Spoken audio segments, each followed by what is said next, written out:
Olá, no vídeo de hoje eu vou mostrar para vocês como realizar uma análise de componentes principais aqui no R. Então, para essa análise, a gente não precisa de carregar nenhuma biblioteca adicional. A única biblioteca que eu vou carregar aqui é essa aqui para ler os dados que estão em Excel. Então vamos lá. Vou fazer a leitura dos dados, que está nesse diretório, com o comando read Excel, read Excel. Vou gravar ele num data frame chamado dados. Quem não conhece, eu estou familiarizado com o termo data frame, lista. Tem um vídeo aqui no canal que eu falo sobre os tipos de objetos que o R trabalha e os principais tipos de variáveis que o R trabalha. Eu recomendo ir lá dar uma olhadinha. Mas, basicamente, o data frame é uma matriz que aceita tipos diferentes de variáveis. Né? Pode ser categórica, pode ser numérica, pode ser uma data, booleano, tanto faz. Então, aqui eu vou fazer a leitura dos dados. Então, nós temos aqui 44 observações de 7 variáveis. Vamos dar uma olhadinha nos dados. Então, aqui cada observação é um vendedor, né? Cada variável é um indicador, resultado no indicador daquele vendedor em alguma métrica. Né? Então, aqui, a variável vendas é o resultado do indicador de vendas do vendedor. Variável lucro é o resultado do indicador de lucro do iésimo vendedor. Né? Assim até a nota de matemática, o resultado de matemática, que é o resultado do indicador de matemática do vendedor. Então a gente quer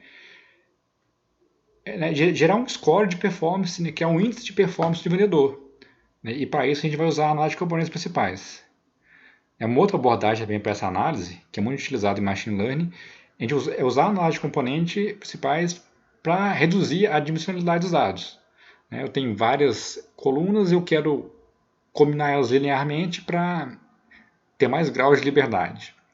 E uma outra abordagem mais tradicional é rodar a análise de componentes principais para a gente interpretar os componentes, gerar o índice. Então, vamos lá. Então, a gente pode ver que vou criar aqui um novo objeto que eu vou chamar de matriz, onde eu vou criar a matriz de covariância daquelas variáveis aqui. Com o comando cov dados. Nosso objeto está numa variável chamada dados, nossos dados. Se eu executar aqui só uma matriz, então eu executei, gravei matriz de covariância num objeto que chama matriz. Depois executei só uma matriz para a gente poder visualizar ela aqui embaixo. Então aqui embaixo a gente tem nossa matriz de covariância. Então, com esse comando aqui, primcomp, de principal component, a gente passa a matriz de covariância aqui dentro. Então é primcomp, né, matriz, e eu vou salvar no objeto que eu chamei de PCA. Então, ao rodar aqui, pronto, já está pronta a nossa análise. Então, o objeto PCA, agora, ele recebeu a nossa análise de componentes principais, ele é um objeto que contém 7 objetos, uma lista que contém 7 objetos. Uma outra possibilidade também é utilizar a matriz de correlação, mudar aqui para core. Agora, uma outra forma também de fazer, ao invés de passar a matriz, a gente passa aqui os dados e roda. Também funciona.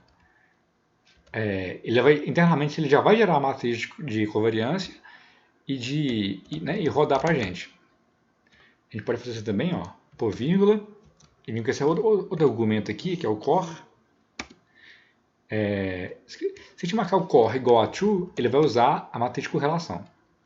Se a gente marcar o core igual a false, ele vai utilizar a matriz de covariâncias. Então vamos seguir assim com o core igual a true. Então eu vou rodar assim. Se eu entrar com esse comando aqui, scriptplot, e passar aqui dentro do nosso PCA, nossa análise de componente, ele vai gerar o scriptplot para a gente. Então a gente pode ver, né, o quanto da variância dos dados cada componente absorveu, né, a variância acumulada. Aqui, com esse comando bplot, a gente passa o PCA aqui dentro, ele gera o bplot para a gente, é bem legal esse gráfico. Então aqui ele plota a primeira componente aqui no eixo X e a segunda componente aqui no eixo Y. Né? E aqui são nossos indivíduos. Muito útil esse gráfico. Então, se a gente acessar aqui, né, o PCA, vai estar o cifrão, a gente vai ter acesso a vários objetos. Tem as cargas. A gente está aqui em Loading, a gente consegue ver a saída do modelo. Ó. Então aqui a gente tem os coeficientes para a primeira componente. A gente pode interpretar aqui, né? Pode ver como é que tem as variáveis aqui. Então, o indicador de cliente na segunda componente, o indicador de escrita na segunda componente, ele aparece aqui, ele é maior valor. Né? Então, pode interpretar, né? Indivíduos com score negativos e altos. Né? Na segunda componente, tem um desempenho maior no indicador de clientes. E assim para os outros. Você pode ir alterando também, mudar aqui para covariância. A gente pode mudar para de covariância. Dando esse parâmetro aqui para false. A gente roda aqui. Ó, a primeira componente absorveu bem mais. Tem aqui nosso bplot. Vamos gerar aqui essa análise de novo. Ó, então, agora aqui a variável matemática apareceu bem forte na primeira componente. Então, para vendedores com altos scores na primeira componente, né, sinal que ele tem uma alta performance em matemática e uma baixa em relação às outras. Né? A gente vê que as outras componentes, as outras variáveis, são bem baixinhos os coeficientes dela. Então, aqui embaixo, a gente tem aqui a variabilidade, a proporção da variação, que é a primeira componente que os componentes tiveram, e aqui é a proporção acumulada, até chegar em 1%, que é o completo. Ok, aqui vai ficar mais intuitivo para a gente. Isso. Ok. Aí, ok, vamos supor que a gente realizou nossa análise e tal, e chegaram novos dados. Então a gente não precisa de copiar cada componente aqui e fazer a multiplicação, fazer o produto para gerar o score para essa nova observação que chegou. A gente pode usar o comando predict. Então vamos lá. Aqui a gente tem o comando predict. A gente entra com o argumento object, que ele pede. Então, qual que é o objeto? É o PCA. O PCA é onde a gente guarda as nossas análises de componentes principais. Então, o object nada mais é do que uma análise de componente já ajustada. E qual que é o dado que ele tem que prever para a gente? Vamos imaginar aqui que vou pegar um aqui, ó. Na nossa própria base de dados mesmo. Vou pegar a primeira observação dela, só para servir de exemplo. Então, vou aqui, ó. Vamos imaginar que foi um dado que chegou depois. Novo dado. Então, executei aqui, guardei a primeira linha da nossa base de dados nesse novo dado. Se eu executar ele aqui, então, ó, tem uma linha só. A gente quer gerar o score para esse indivíduo aqui. Né? Então, eu vou vir aqui com o predict. Já falei para ele que o meu objeto que é para ele usar é o PCA. Então, new data é um outro argumento que ele pede. Um novo dado. Ou seja, utilize essa análise aqui de componente para gerar o score para essas observações aqui. Então, quando eu rodo, lá, ele vai me dar o score para essa observação na primeira componente, o score na segunda componente, o score na terceira, e assim você vai. Se a gente quiser ver o score dela toda, eu posso passar a base de dados inteira aqui, né, e rodar. ele vai gerar, a gente tem os scores para cada indivíduo em cada uma das componentes. A gente quiser colocar isso na nossa base de dados de novo, pode clicar aqui, ó, scores. Eu vou guardar esses scores aqui nesse objeto aqui. Ok? Se a gente entrar com o comando head para ver as primeiras linhas do score, ó, então são as 6 primeiras linhas do objeto score. Que ele tem 44 observações, que são justamente as 44 observações da nossa base de dados.